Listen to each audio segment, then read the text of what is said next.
Three, two, one.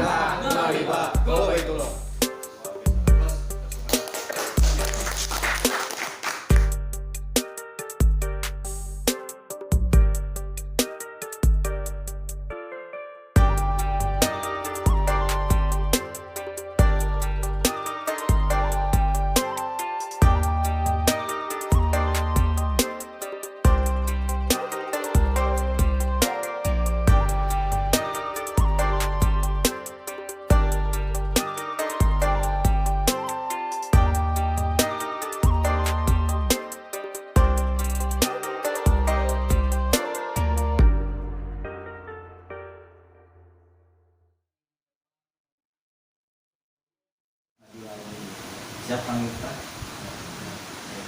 Inilah kalau misalkan yang saya sampaikan sebenarnya Saya bingung ya. Sekarang ke depan itu karena tadi materi dibabat habis semua sama mentor-mentornya, termasuk Kang Indra, Kang Pala, Kang Dedi, Kang Suryo. Itu ilmunya luar biasa sekali. Ya, itu udah matang lah. Kang ini juga Kang Suryo ya. Saya adakan dadakan jadi MC. Baru pas tadi di sini langsung jadi MC, silakan. Dahsyat. Nah, bukan ada yang MC kita nih luar biasa. Karena dulu saya juga diajarkan seperti itu sama Kang Dari. Dulu waktu saya belum mendapat praiha, masih baru dari peneliti makanan, itu dipaksa buat belajar. Karena kalau saya nggak dipaksa, mungkin saya nggak akan bisa. Saya nggak akan sampai di titik seperti ini. Gitu. Dulu Kang Isan, Kang Lutfi, silakan ke depan. Itu Kang Isan sehabis materi langsung saya disuruh ke depan. Padahal saya belum dapat apa-apa, masih baru, masih pemula. Cuman karena akibat keterpaksaan itu saya memberanikan diri. Akhirnya menjadi terbiasa, karena bisa itu akibat terbiasa. Seperti itu ya. Nah ini bingung nih, bahas apa sekarang? Bahas bonus. Nah, kalau bonus jangan ditanya. Mohon maaf aja kalau salah-salah dikit. Yang penting dibayar 1.200.000 tiap hari. Mantap. Nah sekarang mumpung ada kedatangan tamu agung yang luar biasa ya, ada calon mitra juga, Pak Fadil ya, Mas Fadil yang luar biasa. Nah mungkin yang harus kita ketahui di sini resikonya apa sih? Resiko di bisnis PTBis ini apa? Nah, ini. Ada sepeda lagi. Ada ya? Videonya? Video saya.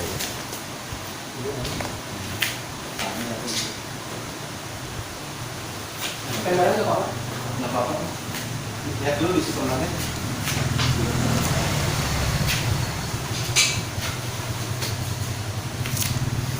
Resiko PTBis.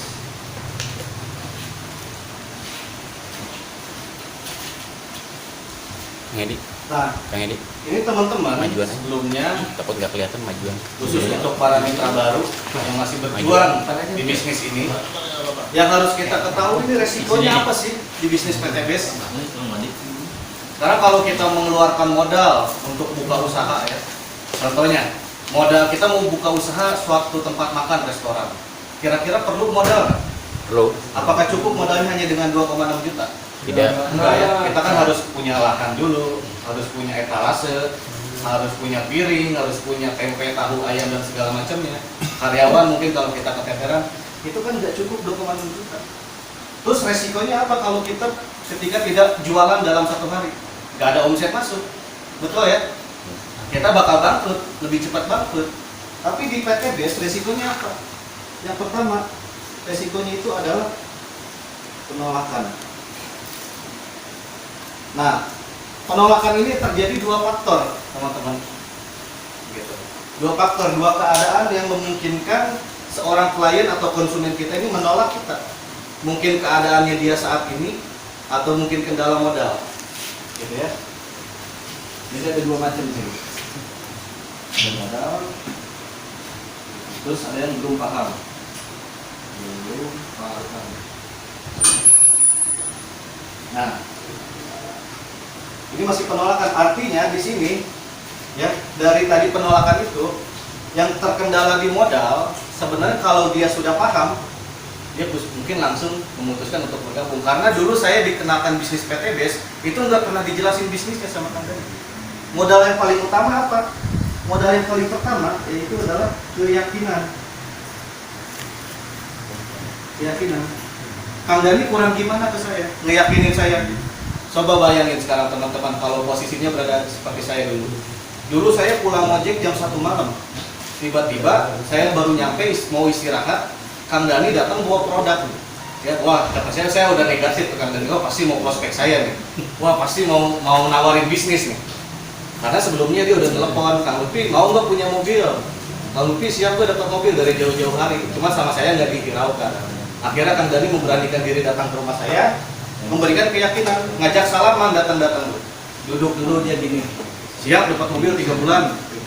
Kan kata saya ini orang gila atau gimana nih Kang Dani? Gitu kan? Dia Siap. belum dapat mobil, minus 70 juta saya tahu. Tapi tiba-tiba siap 3 bulan dapat mobil. Karena apa? Saya nggak dijelasin bisnis. Tapi keyakinan dulu. Tapi luar biasanya Kang Dani, ya akibat daripada saya ini negatif ya dulunya, nggak percaya sama Kang Dani mempercayakan kepada orang tua saya, ngejelasin di tetek bungeknya A sampai Z-nya dijelasin sama Kang Dani ke orang tua saya. Akhirnya orang tua saya yang meyakinkan ke saya supaya Kang Dani ini cepat pulang, Kang Dani ini cepat diem. Saya minjem dulu modal ke orang tua, saya bergabung gitu. Ternyata uang modal yang dipakai gabung bukan uang bapak saya, tapi uang mama saya. Mama saya nggak tahu saya ikut bisnis dulu. Diam-diam bapak saya juga. Oh, tapi kan hasilnya luar biasa. Ketika Kang Dani memberikan keyakinan ke saya, afirmasi itu mulai terjadi. Kang Dani ya 40 hari langsung dapat mobil. Karena ketika saya gabung itu langsung dibawa ke base camp. Langsung dibawa ke base camp, tahu. Di situ ternyata banyak orang, banyak mitra-mitranya. Mungkin ada 7 orang ya, Kang Isan, saya, Kang Dodi, dulu tuh ada Kang Eri, Kang Andi. Nah itu semuanya bertatapan muka, tapi semuanya pada fokus ke HP. Langsung teleponan, oh siapa aja yang ada di kontak di prospek. Itu online-nya, offline-nya beda lagi. Kalau offline itu ketika kita beli rokok, nawarin ke tukang rokoknya yang nggak join, anaknya yang join. Gitu. Kita lagi jajan bakso, kita nawarin ke tukang baksonya nggak join, anaknya yang join, keluarganya yang join. Kayak gitu. Jadi dimanapun, nah kapanpun itu sebenarnya peluang kita untuk closing itu sebenarnya gampang. Gitu. Kesempatan selalu ada. Tinggal kitanya aja terkadang dihalangi dengan rasa gengsi, takut ditolak lah. Padahal Pak Samsul juga ditolak berkali-kali sama cewek, terus tembak lagi gitu, dapat lagi sampai punya istri sekarang. Kenapa Pak Samsul bisa punya istri? Akibat daripada mau mencoba. Coba kalau Pak Samsul ngedon, ditolak 1 kali sama cewek, udah saya mau jomblo selamanya. Kira-kira gimana?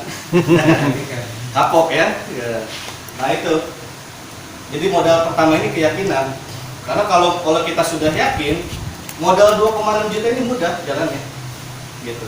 Tapi kan kalau saya punya hutang, tujuan saya masuk PTBS kan ingin lunasin hutang. Gimana caranya? Caranya gampang. Kita tinggal berhutang aja 1 kali lagi, yang sekali-kalinya. Kenapa? Ibaratkan gini, kuping kita kemasukan air. Cara ngeluarin air di kuping kita gimana? Masukin lagi sebelah, keluar semuanya kan? Nah seperti itu di PTBS. Jadi modal pertamanya keyakinan dulu, baru modal finansial baru. Modal finansial baru kita bisa dapatkan dengan mudah. Nah, terus untuk meyakinkan ini di tengah-tengah sini kita ada follow up dulu ya, ada follow up. Nah, karena kenapa kita harus follow up? Tadi kan kita sudah dijelaskan ya. Caranya dapat database banyak dari mentor Kang Nurfala, ya. Caranya dapat calon mitra datang ke kita gimana? Kita follow up karena nggak ada, jarang sekali kita presentasi langsung gabung, nggak ada. Sama kayak kita jualan bakso pakai gerobak. Kita mau ngetrokin mangkok 1000 kali pun belum tentu orang beli ke kita. Kita mau pasang promosi sebagus apapun belum tentu orang beli ke kita. Sama di bisnis ini juga. Gitu. Sama di bisnis ini juga. Jadi kita, ya intinya bisnis ini udah biasa lah, penolakan, belum paham.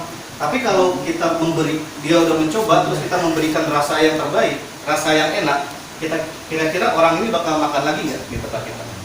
Makan lagi ya, ketagihan.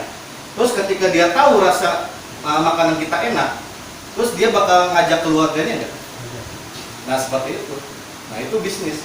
Sama seperti PTBS, ketika dia tahu manfaat dari produk PTBS, dia merasakan sendiri produk PTBS, dia sudah merasakan hasil dari PTBS, kira-kira banyak di orang yang tertarik sama dia. Banyak tuh orang yang bertanya, ini hasil dari apa? Kok produknya bagus, dapat dari mana? Nah, seperti itu. Jadi ya kalau ada calon mitra yang belum paham, kita kasih pemahaman. Jangan bosan-bosan. Karena saya punya pengalaman dulu dari Kang Amir ya. Kang Amir yang kemarin baru dapat Pajero, orang Garut. Nah, dia itu dapat closing priority mitranya. Tadinya orang yang itu tuh dia pengusaha ya yang daftar priority itu. Tadinya dia nggak tertarik karena udah kaya, Fortuner udah punya 2 rumah, udah punya 3 miliar. Yang kekurangannya apa? Komunitasnya. Karena kalau kita sukses sendiri itu kayaknya nggak rame gitu, kata dia itu. Pak Haji Nasr namanya, orang Bandung. Kenapa dia bisa join di PTBS? Padahal udah sukses. Karena komunitas. Karena kalau dia sukses sendiri itu ya udah biasa. Tapi kalau bisa mensukseskan orang lain, itu luar biasa gitu. Dan baru kemarin juga tembus motor ya, Pak Haji Nasr baru 2 bulan. Jadi, nah, gimana caranya dia bisa join priority? Akibat daripada penasaran, dibuat penasaran dulu sama Kang Amir, gitu. Sama Kang Amir diblokir terus, gitu kan, sampai nggak dibalas, sampai pernah diblokir. Tahu-tahu Kang Amir, saya mau ke kantornya di mana? Di Bandung. Datang Kang Amir ke Bandung, ketemuan, langsung salaman, dijelasin A sampai Z tentang priority. Langsung saya pengen ngambil paket tertinggi, ini modalnya udah ada. Langsung join priority. Itu pun prosesnya apa? Follow up. Nggak langsung join. Ketika kita jelasin A sampai Z itu kadang-kadang orang kan berpikir dulu gitu. Nah sekarang kita balikan, mendingan kita yang merubah keadaan saat ini atau keadaan yang memaksa kita untuk bekerja keras nanti. Kita bekerja keras hari ini atau keadaan yang memaksa kita untuk bekerja keras mendingan sekarang. Capeknya paling 1 tahun 2 tahun ya, 3 tahun mungkin kita udah terbayar ya 1,7 miliar, udah ada bayangan masa depan itu bisa terbaca. Kalau kita kerja udah terbaca. Coba kita lihat sama orang yang udah kerja 20 tahun ya, udah kerja 15 tahun, kehidupannya seperti apa gitu. Nah kalau di PTBS kita bisa ngelihat ya kehidupan orang yang udah 1 tahun di PTBS, mentor-mentornya, terus yang udah 2 tahun di PTBS seperti apa, yang udah 3 tahun di PTBS penghasilannya seperti apa. Nah kalau misalkan ada kendaraan yang cepat dan tepat, kenapa kita nggak mencoba yang itu? Karena sejago-jagonya Valentino Rossi pun pernah jatuh juga. Bukan salah pengendaranya, gitu. Bukan salah pengendaranya, tapi kendaraannya. Coba kalau misalkan contoh aja, Pak Samsu atau Mas Fadil nih, ya, Mas Fadil, saya tantangin balapan sama Valentino Rossi. Contoh ya, kita main imajinasi. Mas Fadil naik motor yang Valentino Rossi, motor GP nih. Terus Valentino Rossi naik motor Beat. Kira-kira kalau balapan menang mana? Menang Mas Fadil atau menang Valentino Rossi? Enggak bisa karena motor Beat kita gas full juga tetap 125 cc. Enggak akan tambah cepat gitu. Jadi yang dibutuhkan, yang disalahkan bukan pengendaranya, tapi kendaraannya. Sama seperti PTBS, kendaraan tercepat dan tepat itu di PTBS. Gitu.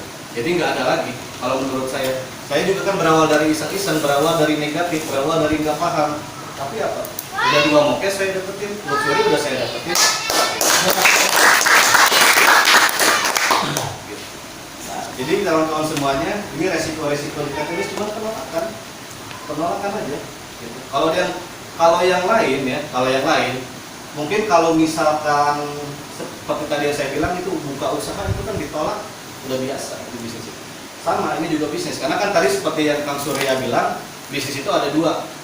Bisnis secara langsung dan tidak langsung. Kalau secara langsung ya ini penjualan langsung, kita yang jadi bintang artisnya, kita yang jadi bintang iklannya. Kenapa PTBS sudah dimasukin di iklan-iklan di TV, di SCTV, RCTI dan lain sebagainya? Karena kita bintang iklannya, penjualan secara langsung. Beda sama konvensional yang memakan biaya. Kenapa PTBS berani membayar mitra-mitranya sampai miliaran, sampai puluhan miliar? Karena ada pemangkasan dari biaya jalur distribusi. Sekarang kita nyewa artis berapa buat iklan? 1 detik tayang berapa? Bisa ratusan juta, bisa puluhan juta 1 detik. Gitu. Makanya PTBS berani bayar mahal, ya karena ada pemangkasan itu jalur distribusi. Kayak tadi ya harga rokok 20.000, kalau di pabrik mungkin bisa 3.000, bisa 5.000. Tapi kan dari perusahaan itu kan kita jatuh lagi ke distributor ya, distributor ke agen, dari agen ke toko-toko atau eceran, dari pengecer ke konsumen. Nah itu kan dipangkas di PTBS. Gitu. Jadi penjualan secara langsung. Jadi ya wajar. Gitu. Terus reward-reward yang sudah didapatkan itu adalah hasil dari apresiasi perusahaan. Ya wajar sekelas perusahaan besar memberi kita sebagai mitra yang berprestasi bisa mengangkat perusahaan ingin memberikan yang terbaik untuk mitranya, ya wajar. Kita bisa ngasih omset sampai 3 miliar misalkan untuk PTBS mau ngasih rumah luxury, wajar nggak kira-kira? Wajar. Wajar ya, karena omsetnya juga besar. Nah karena kita dibayar besar ini kita bintang iklannya. Gitu. Mungkin untuk pemula untuk saat ini kita belum jadi apa-apa, tapi next 2 tahun sampai 3 tahun ke depan kawan-kawan nanti bisa merasakan, bisa mendapatkan reward-reward itu. Pasti bisa. Gitu.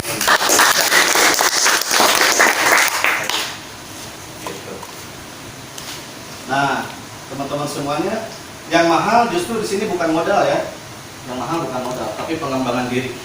Dulu saya juga sama, nggak berani ngobrol di depan banyak seperti ini, ya nggak pernah bisa ngobrol di depan banyak orang. Public speaking saya masih jelek lah. Tapi akibat dari terbiasa, itu lama-lama menjadi biasa, dan itu pun dipaksa. Karena belajar itu harus dipaksa. Sama seperti sekolah. Sekarang gini, kalau misalkan anak sekolah, kalau misalkan besok kata gurunya libur, anak-anak pada senang nggak? Nah, terus besoknya masuk sekolah lagi, kira-kira pada lepas lagi gitu? Lepas lagi, kayak gitu. Nah sama, saya kalau disuruh dulu ya, kalau disuruh nyari duit sama disuruh jalan-jalan, saya mending jalan-jalan. Dulu saya kayak gitu. Terus hobi saya main game contohnya. Ada teman-teman ngumpul pada main game semua. Ada satu lagi teman ngajakin bisnis, saya lebih milih yang main game. Dulu saya seperti itu. Karena apa? Itu zona nyaman. Tapi zona nyaman itu sebenarnya nggak aman buat saya. Saya berpikir lagi, Kang Dani kasih pemahaman ke saya, kasih keyakinan ke saya. Itu hati-hati dengan zona nyaman karena sebenarnya itu nggak aman. Gitu. Harus bisa lepas dari zona nyaman. Kalau ngomongin zona nyaman, dulu dari driver ojek aja saya juga dapat mungkin kurang lebih 100.000 sampai 150.000-an per hari. Itu kerja dari pagi sampai malam.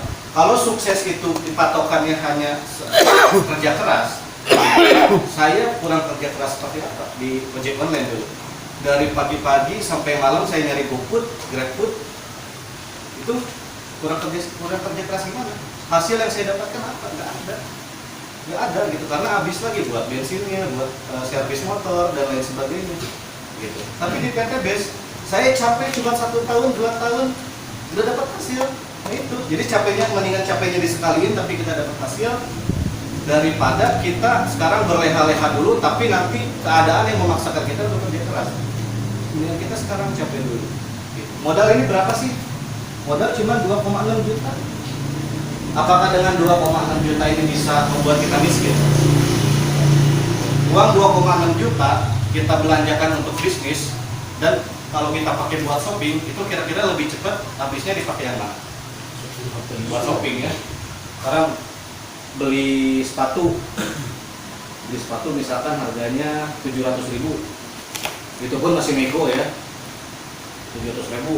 Nah, berarti kan udah berkurang lagi duit kita kan, udah 1.900.000. Belum beli bajunya, belum mau traktir pacar, kasih gelap, kasih terang ya, traktir ya, gitu. Terus belum lagi buat akomodasi, isi bensin dan lain sebagainya.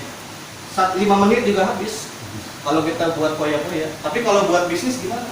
2,6 juta. Dan ini modal pun nggak hilang, dapat produk.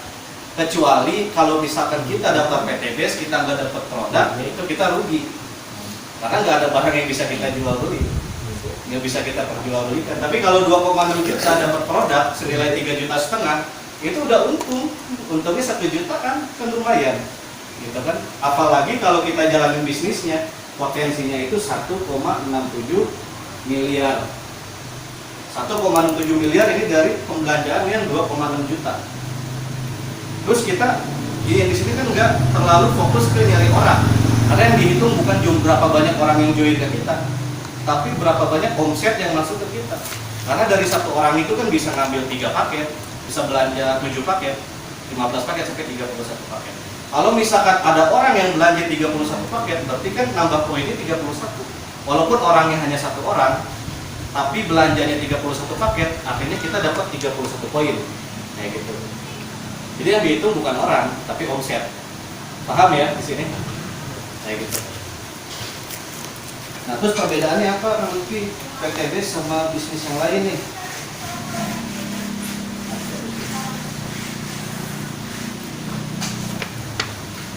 PTBS.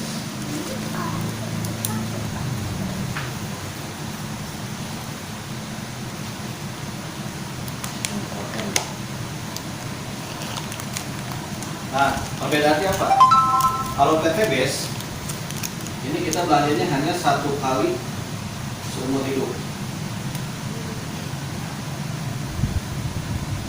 Ini belanjanya cuma 1 kali seumur hidup. Tapi kalau di multi level lain itu kita wajib belanja.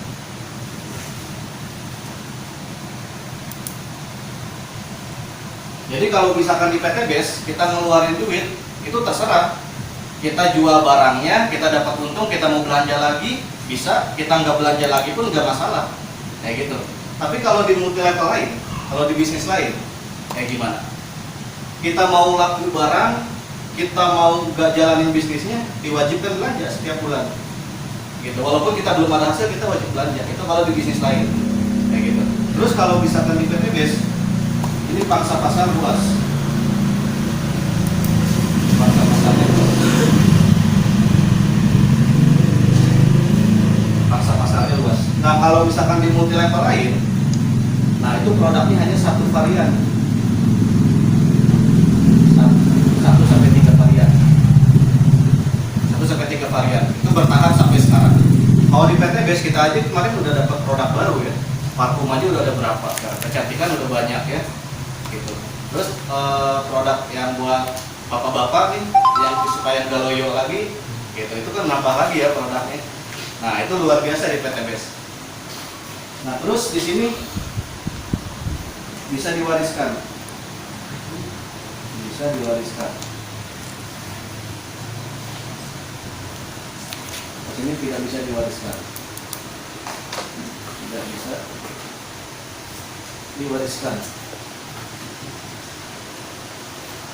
Tidak bisa diwariskan. Nah kalau di PT Base kemarin ada salah satu mitra almarhum dari training center ya, kita doakan semoga beliau diampuni dosa-dosanya, ditempatkan di tempat yang terbaik di surga dan Allah.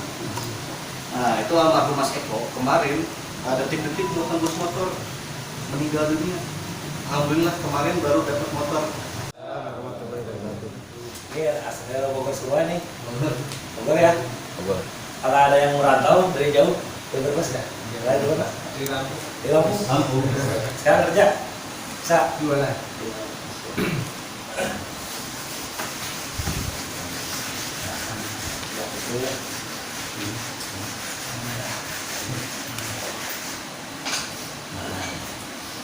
Assalamualaikum warahmatullahi wabarakatuh. Waalaikumsalam warahmatullahi Apa kabar? Merdeka. PT Base. Go berkah, go riba, go baitullah. Luar biasa nih semangatnya ya. Kita minta dulu nih suaranya lagi gak serak ya. Mungkin ini perkenalkan dulu, nama saya Dedi Susanto dari Tasikmalaya. Latar belakang saya mantan karyawan. Alhamdulillah udah 13 tahun kerja di 4 perusahaan ya. Di Bandung pernah, di Tasikmalaya di 3 perusahaan gitu kan. Dan alhamdulillah sekarang jadi PNS gitu ya. Pejuang rekod sejati. Dahsyat. Nah, alhamdulillah latar belakang saya seorang pemalu pendiam gitu Pak. Kalau Bapak di sini dulunya ya gajah ngomong, kalau misalkan ketemu orang kalau nggak ditanya nggak ngobrol gitu kan. Kayak misalkan dulu saya kenal Kang Indra, saya kenal dulu pertama ketemu ya masih pendiam, pemalu, Kang Palah juga. Dan alhamdulillah setelah mengikuti bisnis ini, alhamdulillah lama-lama saya juga belajar, walaupun ya masih sama gitu kan, masih grogi juga gitu kan, karena masih belajar juga gitu kan. Karena di sini yang mahalnya bukan bisnisnya, tapi di sini juga yang mahalnya ilmunya. Kita bisa ibaratnya menambah pengalaman, ibaratnya menambah jam terbang kita, terus juga ibaratnya kita yang dulunya pendiam bisa belajar untuk belajar untuk mengajar untuk belajar juga kita gitu kan. Nah mungkin saya di sini akan berbagi aja tentang kenapa tuh alhamdulillah saya di sini udah tembus 2 motor sama 1 mobil gitu kan. Dahsyat. Nah di sini kan tadi melanjut dari Kang Nur Pala ya tentang di sini tujuan berbisnis. Tadi kan masing-masing udah punya tujuan ya, benar nggak? Nah misalkan di sini ada si A ya, tadi kan udah punya tujuan di sini. Tujuannya ada yang tujuannya tadi kan pengen punya rumah, benar nggak? Ada yang pengen terus dari hutang, ada lagi pengen apa lagi tadi? Banyak ya. yang dipaparkan di sini ya. Ya, cuma ketika kita melewati tujuan ini bakal banyak halangan tantangan, benar nggak? Kadang misalkan ketika kita prospek, mungkin kalau dari segi materi prospek, cara prospek ini udah pada tahu semua ya, benar nggak? Belum. Nah, cuma dari ini tujuan di sini kan prosesnya beda-beda. Seperti Kang Lutfi tujuan sama kan perjalanannya dari sini, benar nggak? Dari klik nol. Kang Pala, Kang Indra, saya yang baru gabung semua sama kan dari 00 kan, 0 kiri 0 kanan. Untuk mencapai tujuan di sini kalau yang satu paket itu 1,67 miliar. Sama dari 0 sampai ke sini.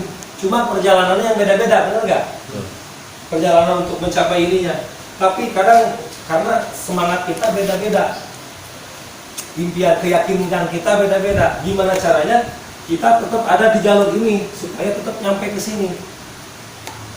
Walaupun mau yang satu ada tangga nih 8 bulan sampai rumah 1 miliar, ada yang kamu misalkan 2,5 tahun, ada yang 3 tahun, ada mungkin saya termasuk lambat ya 4 tahun baru terus 2 motor 4 mobil. Tapi saya bandingkan dengan saya kerja 13 tahun, motor pun nyicil, baru punya motor, rumah nyicil gitu kan. Nah di sini 4 tahun udah bisa 2 motor 1 mobil perbandingannya. Nah sekarang Kang Wandi misalkan udah kerja berapa tahun, yang didapat dari kerja apa gitu kan, misalkan lebih dari 10 tahun 10 tahun ya misalkan dari sini. Nah sekarang bandingkannya dari situ. Terus kita juga kan tujuan kita kerja apa, kerja juga sama kan dari 0 ya, sampai sekarang udah 10 tahun. Ibarat perjalanannya udah apa, yang dikerjakan apa, itu aja sebenarnya, benar nggak? Kadang ketika kita bisnis yang dikerjakan juga sama itu aja, tapi baru juga beberapa bulan udah bosan, benar nggak? Ngalamin nggak? Baru prospek udah baru juga beberapa kali, aduh bosan, ini bosan. Padahal di luaran sana kita melakukan hal yang sama, tapi nggak pernah bikin bosan, benar nggak? Yang jualan Pak Ajar aja, tiap hari harus bikin bubur subuh gitu kan, harus jualan terus. Pernah nggak bikin bosan? Bilang bosan? Enggak, karena udah mencintai bisnis itu, sudah mencintai pekerjaan itu. Nah, gimana caranya kita di PTBS juga sama, mencintai PTBS. Ketika kita udah mencintai PTBS, mau melakukan prospek, mau menurut kita akan enjoy gitu kan. Pak Ajar jam 2 bangun ibaratnya ngocek-ngocek bubur terus sekarang udah hobi, ya enjoy gitu kan. Bener nggak? Tapi kalau di bisnis ini, misalkan siapa di sini misalkan yang baru 3 kali di prospek ditolak, aduh susah, aduh beralasan apapun, karena mereka belum mencintai PTBS, belum enjoy. Kang Wandi sekarang kerja, mau hujan mau panas berangkat nggak? berangkat. Kenapa? Karena alam bawah sadarnya udah terikat ke kerjaan, benar nggak? Beda dengan di sini nggak ada bos, nggak ada ikatan. Walaupun kita nggak jalan, 2,5 juta nggak akan jatuh miskin, benar nggak? Tapi kalau di luaran sana mau buka usaha, ketika nggak dijalanin ya udah bangkrut, benar nggak? Kalau di sini kita nggak dijalanin nggak bangkrut, benar nggak? Makanya kita harus punya tujuan juga tadi tujuan di awal, kata kepala apa tujuan tadi di awal. Orang lain sekarang mau gabung nggak punya modal, yang udah punya yang gabung sayang nggak dijalanin gitu kan, benar nggak? Ingat lagi tujuan awal kita gabung apa gitu kan. Karena ya kalau lama cepatnya itu tergantung kita, tergantung proses kita. Karena semua sama perjalanan. Ketika kita melewati jalan ini terus, ya insya Allah pasti nyampe. Kayak tadi kita berangkat dari rumah Pak Ajar ke sini, sama Pak Ajar, duluan Pak Ajar. Kenapa? Karena Pak Ajar lebih cepat, lebih tahu juga. Padahal sama jaraknya. Tapi saya putar-putar kalau di situ. Kita Google Map-nya putar-putar bolak-balik gitu. Karena kita mungkin belum tahu, belum mau belajar, belum yakin. Karena gini, kita meyakinin orang mau dapat mobil, kitanya nggak yakin dapat mobil. Bisa nggak gitu? Bener nggak? Ibaratnya gini, Ustadz meyakinin ke surga, berarti kan Ustadz nyontoin dengan sholat berjamaah terus, ngaji terus. Bener nggak? Karena udah tahu surga. Nah kita misalkan ngajak orang lain punya rumah gratis, terbebas dari hutang, sedangkan kitanya nggak yakin, bisa nggak gitu? Makanya kita yakinin dulu kita bisa lunas hutang, kita bisa dapat mobil, kita bisa beli rumah, cash gitu kan, bisa mobil. Kitanya dulu yakin gitu kan. Karena Kang Dani juga ke Kang Lutfi yakin dulu, yakinnya Kang Lutfi 3 bulan mau nggak dapat mobil gitu kan. Kang Dani di awal punya hutang 70 sampai 80 juta gitu kan. Belum punya penghasilan berapa pun. ibaratnya tidak punya penghasilan. Nah, meyakinkan orang untuk dapat mobil, gimana kalau misalkan Kang Daninya nggak yakin? Setiap kayak Kang Dani bilang, kalau saya nggak yakin gimana ngeyakinin orang gitu kan? Makanya kitanya yakin dulu, gitu kan. Walaupun misalkan kita belum punya peraihan, ya yakin dulu aja gitu kan. Karena ya dia bentuk dari proses. Karena sama tadi saya bilang, sama nol. Yang penting kita mau terus jalanin prosesnya, mau belajar, terus berpindah. Misalkan karena penolakan itu pasti gitu kan. Ketika kita nawarin ditolak, ya wajar. Tapi itu jadi pelajaran, ditolak, oh ini kenapa ya ditolak? Berpindah lagi, oh belajar, oh, kenapa sih ditolak lagi? Belajar lagi, oh kenapa sih ditolak lagi? Tapi dari pelajaran itu nanti bakal tahu, oh orang ini karakter orang ini. Kang Pala bisa sekarang TikTok karena kan dulunya di banner juga sama TikTok, karena terus sholawat itu. Karena dari kesalahan-kesalahan yang dulu gitu kan. Kalau kitanya nggak prospek, ya nggak akan tahu gitu kan. Kalau kita nggak ditolak, kalau misalkan ditolak ya berarti kita prospek. Kalau nggak ditolak, berarti kita nggak prospek, benar nggak? Wajar gitu ditolak. Mau misalkan kita juga, ibaratnya tadi saya bilang ke kita ya, kalau misalkan kita pengen berbonus tiap hari, berarti prospeknya harus tiap hari juga. Karena Kang Wandi juga kerja tiap hari, benar nggak? Coba Kang Wandi kerjanya misalkan seminggu 3 kali misalnya. Gimana dari perusahaan? Pecat ya. Nah di sini juga kalau di sini kan kita nggak ada yang ngatur, benar nggak? Makanya kita sendiri yang harus bisa ngatur. Contohnya misalkan sehari 3 kali prospek sehari, berarti kan sebulan berapa? 3 kali 30, 90. Nah 90. Nah masukkan ke hukum peluang. Kalau hukum peluang kan 10% orang yang menerima, 10% orang yang menolak, 80% perlu pengulangan. Nah ini masukin ke daftar follow up tadi kan, ke tadi tugas dan tanggung jawab member. Kita prospek, ada yang menerima, ada yang menolak, ada yang butuh follow up. Nah ini tergantung kita tiap harinya. Ya kita mau berbonus tiap hari tapi prospeknya seminggu sekali kan nggak mungkin, mustahil, enggak. Tapi ketika kita udah prospek tiap hari untuk berbonus tiap hari, itu ada kemungkinan gitu kan. Makanya kita kejar kemungkinannya gitu kan. Ketika sehari bisa 3 kali, berarti kali sebulan 30, 90. Ya masukin 10%-nya berapa dari 90? Berarti kan 10% yang menerima, 10% yang menolak, 80% perlu diulang. Seperti kita jualan, ada yang lewat, oh ada bubur di sini, enggak beli, oh ada di sini. Tapi ketika udah seminggu baru beli, ada yang gitu kan. Sama di sini juga, ada yang udah dijelasin tapi belum punya modal atau belum izin istri dulu lah. Karena itu perlu diulang-ulang lagi. Berarti dari 90%, dari 90, 10%-nya yang menerima berapa? 9 orang. Kalau 9 orang ini masuk, kali 400.000 berapa? 3.600.000 bagi ditambah pasangan dulu. Nah ini baru 3 baru ibaratnya 3 orang per hari kalau 5 hari. Nah sekarang belajar TikTok kayak Kang Pala misalkan, sehari bisa 20 orang, 30 orang yang datang. Nah gimana profilnya? Nanti bingung juga kita, benar nggak? Ada datang misalkan 50 orang ke WA kita, siap nggak? Makanya dari hal-hal kecil dulu, contohnya di WA kita ada berapa?